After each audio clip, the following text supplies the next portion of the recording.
Saya paling muak sama orang yang menggunakan politik identitas. Itu betul-betul menghancurkan. Kedar catatan ya, saya sebetulnya bukan orang yang dari dulunya anti sama Anies ya. Sebagai seorang kepala keluarga sih baik lah ya. Tapi sebagai seorang pemimpin daerah ya buruk. Ya you name it, dari Formula E, lem Aibon sampai rumah 0%, bangun apa Jakarta International Stadium, seterusnya. Yang mana kalau Anda tanya, ada nggak yang baiknya? Ya nggak ketemu aja.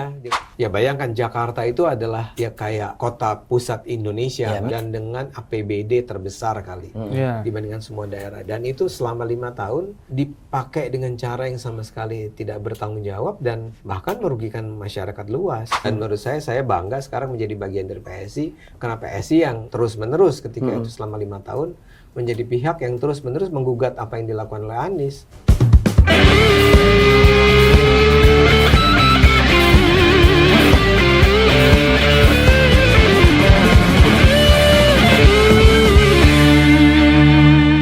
Baik sahabat Kompas.com, kembali lagi bersama Tatang Guritno di Gaspol, ngobrol ngegas pasti nampol.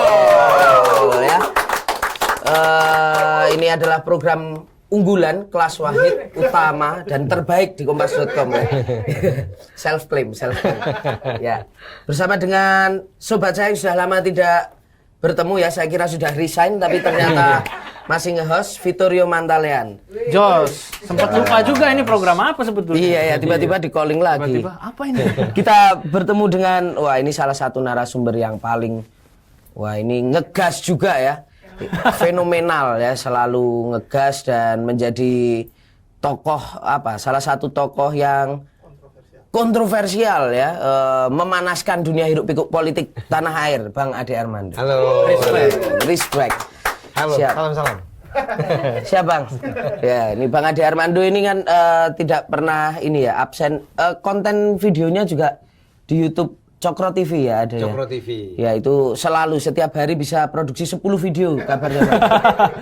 untuk mengomentari situasi bangsa dan negara ini. Salah satu kompetitor utama kita ya. Iya, salah satu kompetitor ya.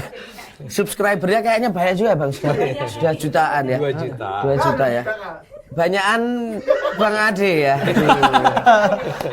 Oke. Siap. Selamat datang di Enggak apa-apa Bang ya. Kita terima kasih Bang, kita pansos hari ini.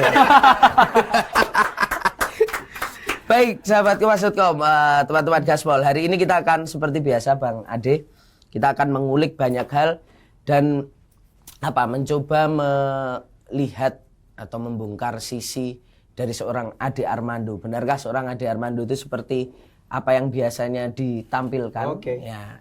Dan kemudian ada 5 kartu yang nanti coba Vito diperlihatkan. Ada 5 kartu yang nanti akan dipilih oleh Bang Ade. Di sini sudah ada beberapa keyword yang akan kita bahas. Nah, ini coba dikocok dulu. Dimainkan sekarang? Ya. Oke. Anda kocok dulu ya. Oke. Sudah Siap. ahli. Sudah ahli ini ya. Silakan Bang Ade. Ini random Ambil Bang. satu. Ambil satu Bang, kita bahas satu-satu.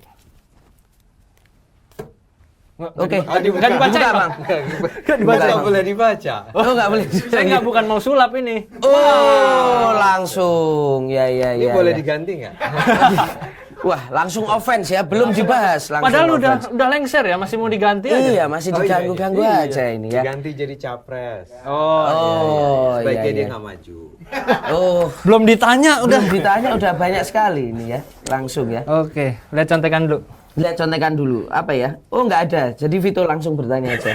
Enggak, Tatang dulu. Masih itu yang megang contekan. Ya, Bang Ade, ini kan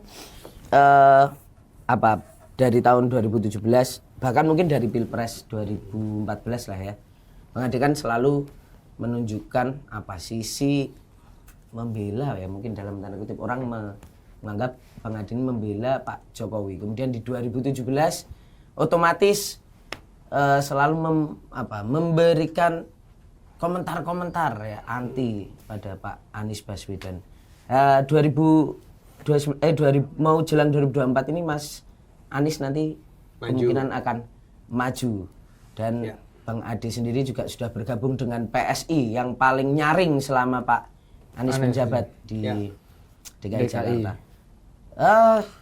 Simpelnya kalau kita bicara soal opposite-nya, kalau yang biasa soal ini kan banyak sekali. Tapi kalau kita bicara dulu dalam pandangan Ade Armando, sebenarnya apakah Anies Baswedan itu memang tidak memiliki sisi positif sama sekali?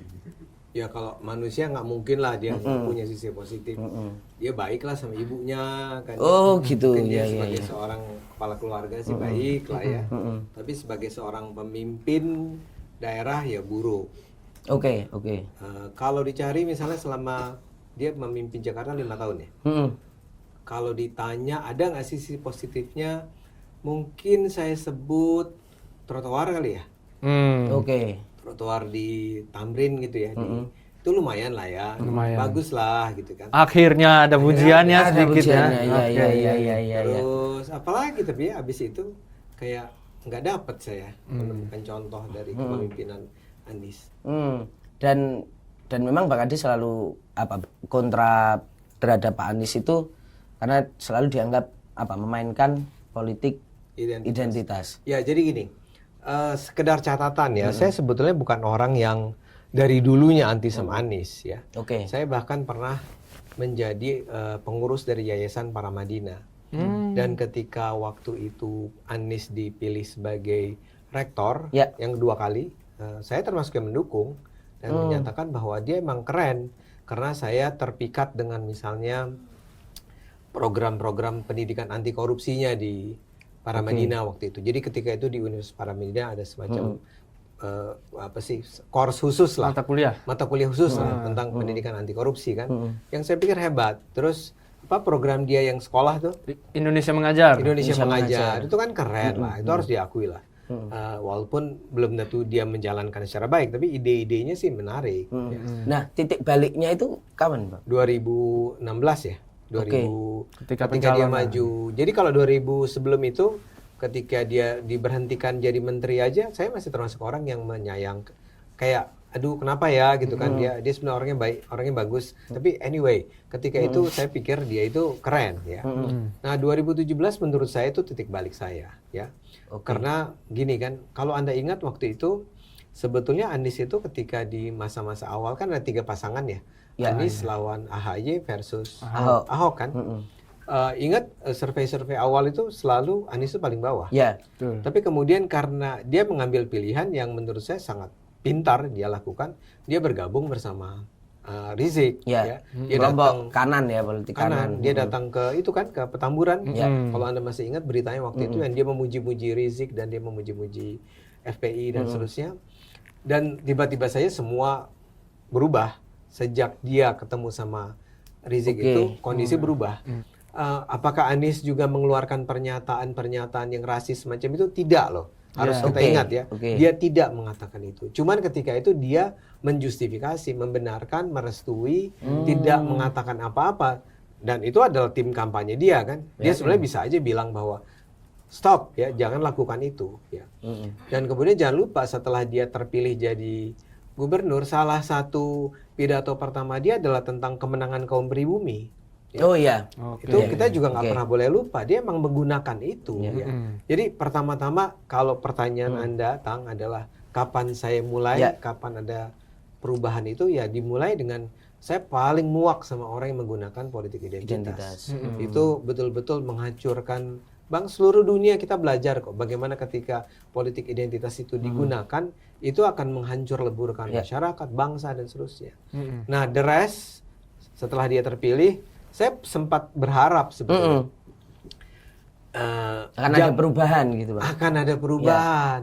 Ya. Tapi setelah dia menang, dia melakukannya untuk kepentingan masyarakat luas secara konsisten gitu ya. Ternyata juga enggak. Ternyata itu 5 tahun yang penuh kebobrokan menurut saya dan memalukan. Dan menurut saya bangga sekarang menjadi bagian dari PSI karena PSI yang terus-menerus ketika itu selama 5 tahun menjadi pihak yang terus-menerus menggugat apa yang dilakukan oleh Anies.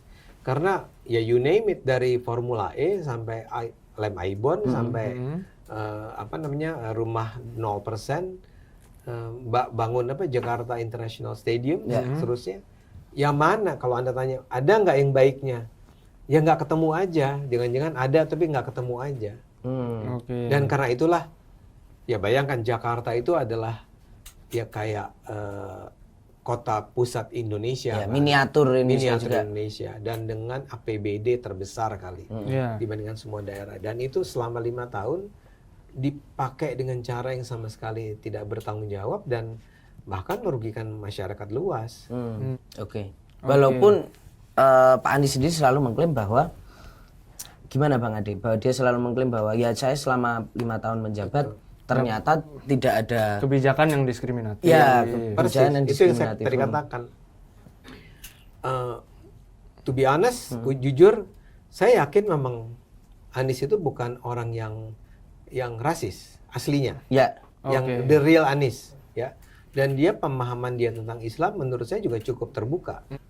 Dan dia sekolah di Amerika, dan ketika dulu saya dukung di Paramadina juga ya karena dia juga pluralis kan. Ya. Jadi the real Anies adalah sebetulnya Anies yang tidak rasis, tidak diskriminatif. Dan itu tercermin bahwa dia tidak memperlakukan, apakah itu alasannya strategis atau alasan genuine ya. Dia memang juga tidak akan memperlakukan kelompok-kelompok masyarakat atas dasar perbedaan agama dan seterusnya. Iya. Tapi kan kita nggak bicara cuma itunya ya. Political way-nya itu dipakai gitu dalam Jalan pandangan politik Ade dia Armando. itu Oh, seperti oke. apa ya. Ketika dia dulu menang dengan cara yang harganya sangat mahal loh apa yang dia lakukan itu. Karena sejak saat itu ya bukan sejak saat itulah, itu betul-betul membelah, dan efek dari pembelahan masyarakat ketika itu terasa sampai kapanpun. Jadi saya sama sekali nggak peduli apakah ketika dia mengatakan bahwa dia selama menjadi gubernur selama 5 tahun tidak pernah sekalipun dia mengeluarkan kebijakan yang diskriminatif yang adalah benar. Ya. Jadi jangan harapkan saya atau banyak orang lain bisa percaya bahwa Anda itu tidak segregatif, Anda itu tidak diskriminatif, Anda itu tidak rasis. Mungkin Anda sendiri tidak, tapi Anda didukung, Anda membiarkan dan merestui, bahkan mendorong barangkali ya. Sebetulnya orang-orang semacam itu. Oke. Nah, Bang Ade ini kan juga salah satu salah satu tujuan utamanya Alek ini kan kalau menurut di berita-berita kan adalah memerangi korupsi dan intoleransi. Betul. Dan Bang Ade punya rekam jejak yang cukup panjang untuk mengkritik Pak Anies soal itu kan. Tapi kan Bang Ade juga dalam konten-konten di medsos sering dianggap problematik juga, Bang. Bukankah itu juga bagian dari melanggengkan segregasi yang tadi Abang bilang itu tadi? Yang dalam gitu loh Bang. Apa? Makin dalam gitu loh segregasi. Enggak, jadi orang-orang yang gini, kalau orang jahat itu harus kita berani sebut kalian tuh jahat. Oke. Koruptor harus kita berani sebut kalian tuh korup. Orang-orang yang melanggengkan korupsi harus kita berani sebut kalian tuh melanggengkan korupsi. Begitu juga dengan diskriminasi, begitu juga dengan rasisme. Masa saya nggak boleh menyebut orang kayak Hitler sebagai rasis, misalnya? Enggak, dia rasis. Dan kita harus bersama-sama menolak orang-orang semacam itu. Coba Anda perhatikan rekam jejak saya. Yang saya lawan siapa? Paling Anda akan dengan segera nama-nama seperti Rizik Syihab, seperti FPI, seperti HTI, yang akan muncul yang saya sebut dengan kata-kata seperti yang Anda sebut tadi tuh. Nah, saya menyerang mereka loh. Saya nggak pernah menyerang orang Islam. Saya sendiri Muslim. Saya orang Muslim yang menurut saya Muslim yang baik ya.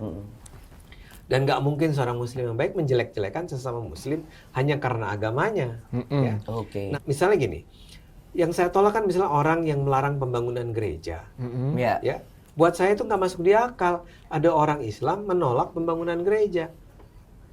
Karena ajaran Islam tidak pernah mengatakan bahwa orang Islam harus menolak pembangunan gereja. Justru yang terjadi adalah kalau kita baca sejarah nabinya, Nabi itu bahkan pernah bilang bahwa kalau perang nih, yang nggak boleh disentuh itu gereja. Nggak boleh disentuh dalam perang itu. Nggak boleh diserang. Termasuk saat waktu itu Bang Ade membela Pak Anies karena dia datang ke gereja dan dikritik oleh beberapa pemuka agama gitu, Bang. Iya. Kalau dia melakukan sesuatu yang baik ya janganlah. Ya, dia sudah melakukan sesuatu yang menurut saya benar sih. Kalau dia datang ke gereja untuk meresmikan bla bla bla. Jadi ya itu kayak normal-normal saja lah menurut saya. Setelah lihat contekan pertanyaannya udah habis ya, Tang ya? Iya, sudah habis. Sudah next card. Ya. Oke, silakan Bang. Masih ada banyak lagi. Asik suruh next card. Kacau. Ya, Bang. Kacau nih. Nih, apa? Ya, silakan dibuka, Bang. Universitas Indonesia. Wah, Universitas Indonesia. Iya. Kesayangan Bang Ade nih ya, Bang ya? Iya. Ya, karena Sekedar catatan tentang Vito ini mahasiswa Universitas Indonesia, komunikasi yang dulu saya ajar. ya. Nilainya A. Alhamdulillah. luar biasa. Itu emang karena beliau sangat royal ya. Nilai terendahnya amin. Enggak. Sebagai mahasiswa komunikasi Atma Jaya Jogja, monggo Vito saya kami dosenmu ini. Justru saya udah tahu banyak, Oh, jadi iya. silakan giliran Anda lah. Ya Anda lah, coba Oke. buka dulu, coba. Iya bang, jadi selama Pertanyaan ini dadakan coba pertanyaan kamu. dadakan. Iya.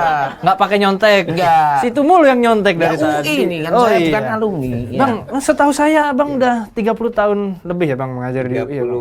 31, 32 32 ya, selama seperti Soeharto berkuasa ya bang ya lamanya. selama itu. Selama itu. Nah, seperti selama itu apakah nggak sedih bang untuk melepaskan jabatan dari kan abang kan memang udah track recordnya senang mengajar pendidik gitu kan. Sekarang melepaskan itu hanya demi tiket caleg. Gimana bang? Jangan gunakan kata hanya dong. Oh itu Iya, saya juga berat agak ya? kurang setuju, Bang. Makanya ya. Iya ini. Emang udah bener resign kemarin 3 Maju bulan. di Senayan sebuah upaya masuk ke sistem dong. Seolah-olah tidak penting Iya. hanya. Saya duduknya geser aja Pak ya. Kan lebih penting mengajar, menghasilkan lulusan seperti saya yang lebih banyak. Enggak, Gitu saya dong. ya kalau Anda tanya itu sedih. Saya kalau saja ada sebuah cara agar saya bisa gabung sama PSI dan menjadi caleg tanpa harus meninggalkan mengajar, Itu pasti diambil. pasti diambil ya. Tapi kan sebetulnya kalau ini kan persyaratannya bukan persyaratan UI loh, ini persyaratan Negara pegawai ya? negeri ya. Saya nggak Oh, boleh oke. karena saya pegawai negeri kan di UI, saya nggak boleh sebagai pegawai negeri itu bergabung dalam partai Partai politik. politik. Jadi saya sedih sekali. Mengajar itu adalah sebuah sebuah kayak panggilan hidup lah ya. Sebenarnya Anda tahu lah betapa bahagianya saya kalau ngajar, saya melihat anak-anak saya belajar dari saya, melahirkan orang-orang pintar seperti itu. Alhamdulillah. Itu kayak selalu kebahagiaan terbesar saya ketika saya bertemu dengan mantan mahasiswa saya yang saya tahu dia mahasiswa saya atau dia datang ke saya dan bilang, "Saya pernah kuliah sama Abang loh," gitu ya. Itu buat saya penting dan apalagi melihat ini anak jadi pinter banget ya sekarang gitu ya. Dia wartawan yang misalnya dalam kasus Vito, dia wartawan yang keren, ada pembuat film yang keren, ada PR yang keren dan segala macam. Jadi saya kehilangan. Kalau itu pertanyaannya. Oke. Nah, apa yang membuat harga yang sangat mahal itu akhirnya abang berani tebus? Apakah memang UI juga dirasa sudah oke, perjalanan saya udah Cukup. finish di sini, sudah cukup. UI juga sudah tidak menjadi tempat yang menarik atau nyaman gitu. Iya. Atau memang petualangan baru ini memang kayaknya lebih menarik gitu, Bang. Petualangan. Iya ya. Salah petualangan, perjuangan kata-katanya. Sampean ini tanya salah terus. Saga. Iya. Saya ngerti. Iya. Karena buat seorang patriot itu berjuang itu bertualang, Bang. Oh, gitu. Iya. Itu menurut siapa itu? Itu menurut saya mahasiswa abang loh. Enggak dia termasuk sivitas UI yang menyesal kayaknya akan keluar ya. Iya. Iya, jadi kenapa? Ya pertama jawaban paling sederhana karena tidak boleh, itu aja. Kalau saya masih diizinkan, saya akan tetap bertahan. Tapi kedua, pertanyaannya, is it worth it? Kan Ya. gitu. Apakah berharga untuk masuk ke petualangan politik ini? Ya. Jadi gini, Fit, Tang. Saya itu kan selain mengajar, selama ini saya udah melakukan banyak hal juga ya. Saya juga adalah seorang aktivis LSM, saya orang penulis, aktivis media sosial, YouTuber bahkan, pernah jadi konsultan di berbagai aktivitas, pernah bekerja di perusahaan komersial, transnational corporation. Jadi udah banyak sekali yang saya lakukan ya. Dan saya merasa bahwa saya terus-menerus berbicara, berusaha sampai satu titik di mana saya merasa bahwa Indonesia ini kan seperti orang bilang tidak dalam keadaan baik-baik saja, ya kita akuilah, ya. Dan kita juga barangkali merasa sedih bahwa dulu ketika 98 itu terjadi dan terjadi pergantian rezim dan era baru terjadi, kita berharap bahwa Indonesia betul-betul akan lahir sebagai sebuah negara yang inilah yang beradab, yang maju, bersih dan segala macam.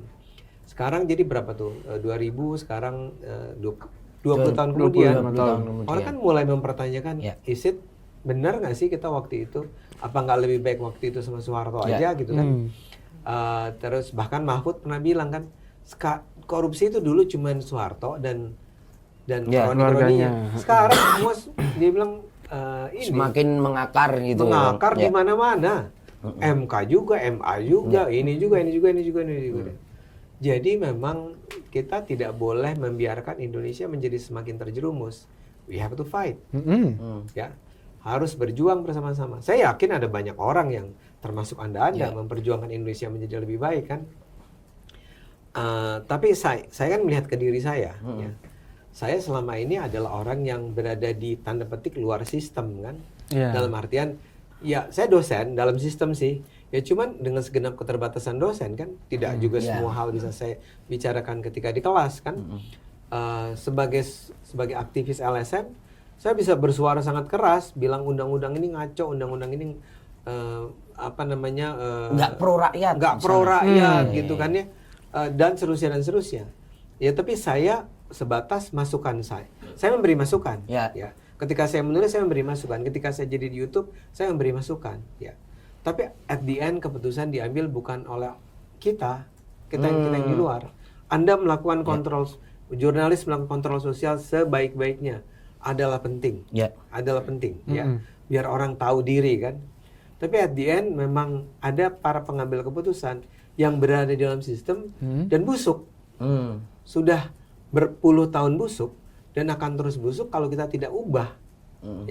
Ya coba aja yang cerita kemarin Vito, yang seorang anggota DPR ketika ditanya oleh Pak Mahfud kan bilang, tolonglah ini undang-undang perampasan aset itu digolkan kan, dan anggota DPR saya nggak usah sebut namanya dan partainya apa. Itu siapa ya Bang ya? Nggak usah ya. Jangan disebut. Aduh. Iya sorry. Ada ceritanya ya.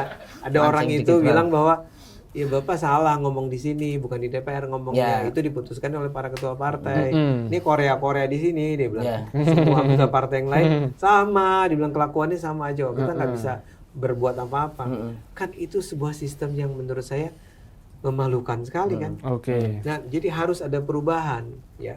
Perubahan bisa kita terjang terus dari luar, menggedor atau memilih masuk ke dalam. Nah, saya melihat di PSI ini anak-anak muda ini masuk ya. Anak-anak muda ini masuk dan saya lihat contohnya di Jakarta saja, di satu daerah dia cuma kayak 7-8 orang kali anggota PSI di situ. Itu aja udah make a difference kan. Udah membawa perubahan. Yang nggak pernah terbayangkan sebelumnya ada sekelompok anak muda itu berhasil kemudian membatalkan anggaran ini, membatalkan anggaran itu. Nggak selalu berhasil karena jumlahnya juga cuma 7-8 orang. Tapi gini Bang, kenapa PSI kan adalah partai yang mungkin kalau kita bicara skala nasional dia tidak masuk ke Senayan. Kita masih ngomong UI kan ya? Masih ngomong UI. Sorry. Iya. Ya, oke. Gini aja. Udah sekalian lah langsung aja. Jangan. Ya, langsung sekalian. Udah tanggung. Ini boleh begini. Lanjut ya. Produser ini boleh. Boleh Bang. Diskresi Bang. Diskresi. Iya. Silakan lanjut Bang. Berarti ini lanjut sama ini ya, pilihan Anda ya. Iya. Nanti kembali ke UI dulu ya. UI dulu. Saya tuntaskan UI sedikit saja. Oke. Tapi akhirnya karena saya merasa bahwa harus memilih, saya memilih yang mana. Yang satu, UI itu saya agak cukup bahagia dengan apa yang terjadi di Departemen Ilmu Komunikasi. Saya tuh mengajari Departemen Ilmu Komunikasi. Kalau saya keluar dari Departemen Ilmu Komunikasi, berantakan nggak Departemen Ilmu Komunikasi? Jawabannya enggak. Ini adalah salah satu departemen yang menurut saya, nggak tahu Vito punya pendapat mungkin berbeda. Itu dosen-dosennya keren. Emang terjaga. Mayoritas itu. Lanjut. Oh iya, sorry gimana ini instruksinya dari belakang? Gini di belakangnya. Iya. Itu dosen-dosennya pintar, udah banyak anak-anak muda jauh di bawah usia saya. Terus sekarang para doktor yang nantinya akan menjadi profesor dan seterusnya. Jadi buat saya meninggalkan Departemen Ilmu Komunikasi UI yang sudah sedemikian jadi gitu ya, yang antara lain juga senior termasuk saya ikut membantu membangunnya kan, itu nggak akan ada sesuatu yang merugikan siapapun. Sudah berjalan sistemnya. Tentu sudah berjalan sistemnya, sangat berjalan. Memang mahasiswa akan bilang kehilangan karena ya kok Bang Edi nggak ngajar lagi, tapi kan nggak harus saya nggak ngajar. Kalau Saya cuman berhenti menjadi seorang dosen tetap di UI. Oke. Setiap saat kalau saya diminta jadi pengajar tamu dan seterusnya kan bisa. Jadi nggak ada masalah di situ. Saya meninggalkan UI dengan merasa legowo, bukan legowo apa sih? Udah merasa tenang, tentram melihat UI yang saya tinggalkan itu udah jadi. Udah jadi. Tapi jangan salah, Ya. saya ngomong itu tentang Departemen Ilmu Komunikasi. Saya sebetulnya di luar Departemen Ilmu Komunikasi memang juga banyak musuhnya. Oh. Ya, musuh di UI saya juga banyak. Ya. Ya. Saya kan nggak pernah bisa jadi profesor, antara lain karena ada Berarti kelompok-kelompok. sampai sekarang ini juga belum, Bang? Belum. Oke. Memang, dan saya sudah putuskan tidak perlu lagi memperjuangkan keprofesoran saya. Saya nggak bicara tentang UI secara keseluruhan ya. Ada banyak sekali orang-orang baik, orang-orang pintar, orang-orang bersih di UI. Tapi kan ada kelompok-kelompok tertentu saja yang seperti biasa suaranya nyaring dan berusaha menghambat saya untuk menjadi profesor. Tidak sepakat dengan pandangan politiknya Bang Ade. Persis ya. Jadi saya mungkin keluar UI juga menyelamatkan suasana UI yang mungkin ketika saya masih berada di sana masih ada gunjang-ganjing dan seterusnya. Jadi saya bisa tinggalkan itu dengan merasa tidak bersalah lagi. Dan memang itu adalah pilihan kok. Kalau Anda mau keluar, Anda bisa mengajukan pensiun dini itu secara administratif itu sangat dimungkinkan. Jadi saya nggak apa-apa meninggalkan UI. Dan saya rasa teman-teman UI juga nggak ada yang berusaha menghambat. Mereka menghormati, mendukung, wish me luck dan seterusnya. Tapi yang menarik gini Bang, ketika seorang Ade Armando sebagai seorang aktivis di sosial media kemudian melakukan banyak kritik, katakanlah tadi side-nya adalah selalu opposite Anies Baswedan katakanlah atau kelompok-kelompok ekstremis kanan. Tapi ketika ke UI sebagai seorang pengajar ilmu komunikasi, kita bicara ilmu yang multi ya Bang di situ. Apakah sudut pandang politik seorang Ade Armando ini juga ditampilkan ketika mengajar gitu? Saya rasa itu nggak terhindarkan kan ya. Yang terpenting adalah saya selalu bilang ini opini saya ya. Anda bisa berbeda opini dengan saya. Dan tergantung juga perspektif yang kita gunakan, perspektif Anda. Tapi saya tidak akan memaksa orang misalnya untuk mendukung Ahok dan membenci Anies. Tapi misalnya di sebuah pertemuan saya bisa bicara tentang, ayo kita bicara tentang perbedaan strategi kampanye Anies melawan Ahok, melawan AHY. Itu bisa dilakukan. Dan apakah ketika saya mengajarkan akan terasa tuh keberpihakan saya sih yakin terasa sih, gak mungkin tidak ya. Tapi yang penting adalah saya cukup fair.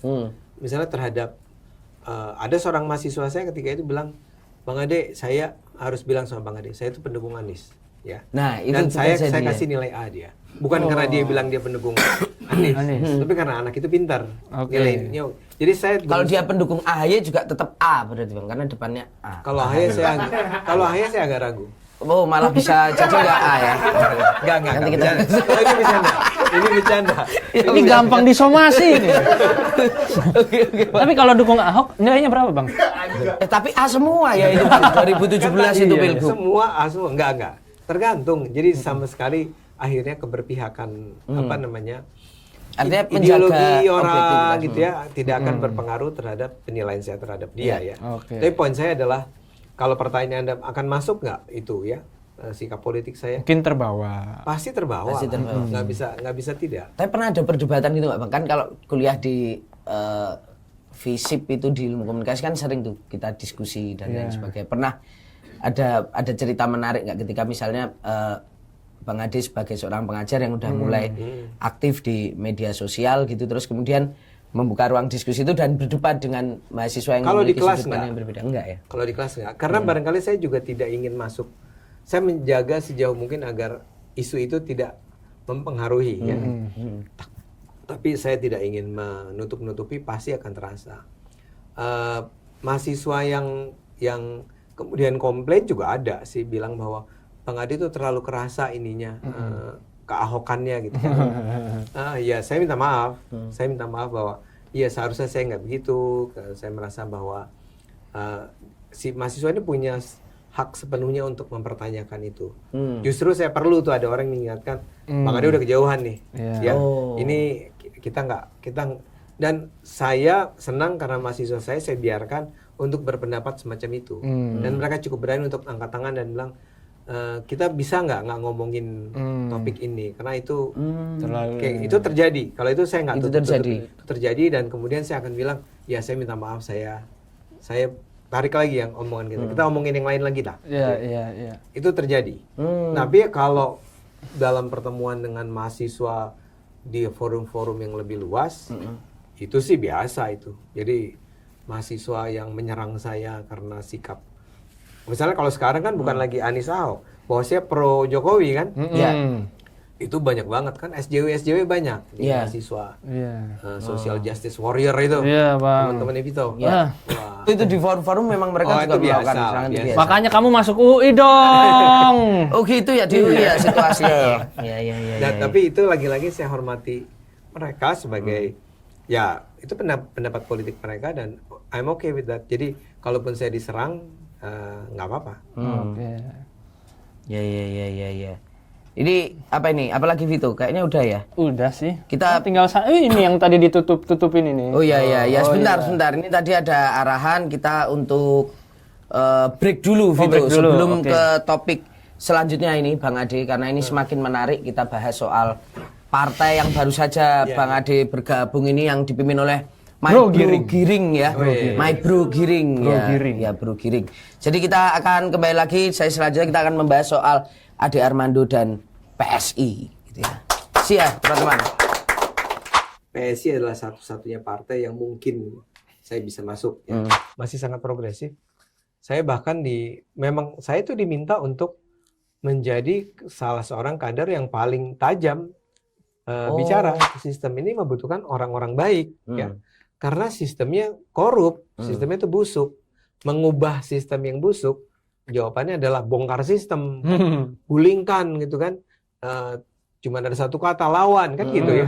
Dia nggak percaya sama sistem, dia ini anarko lah, harus diubah, dihancurkan, diganti sama orang-orang baru sama sekali.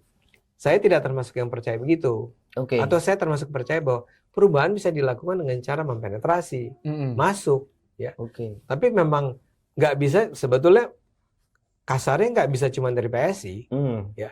Tapi jangan Anda membayangkan bahwa kondisi PSI adalah seperti partai-partai lain yang sangat hierarkis, yang sangat top down dan seterusnya. Enggak, ini betul-betul kumpulan dari, ini kalau pakai istilah saya Vito adalah LSM tapi jadi partai politik.